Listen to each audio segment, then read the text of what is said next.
அன்பான சகோதர சகோதரிகளே, இன்று இரவு நேர கர்த்தருடைய தேவனுடைய வார்த்தை என்னவென்றால், ஏசாயா 85ஆம் அதிகாரம் 9ஆம் வசனம். பூமியை பார்க்கிலும் வானம் எப்படி உயர்ந்திருக்கிறதோ அப்படியே உங்கள் வழிகளும் பார்க்கிலும் என் வழிகளும், உங்கள் நினைவுகளை பார்க்கிலும் என் நினைவுகளும் உயர்ந்திருக்கிறது. இந்த வசனத்தை கேட்டுக்கொண்டிருக்கிற தேவ ஜனங்களே, நம்ம எத்தனையோ காரியத்தை எதிர்பார்த்து கொண்டிருக்கிறோம்.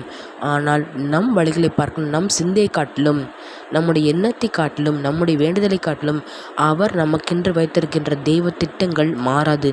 அந்த தெய்வ திட்டம் நாம் நினைக்கிறபடி இல்லை. அது மிகவும் பெரியது, அது அதிசயமானது, அற்புதமானது.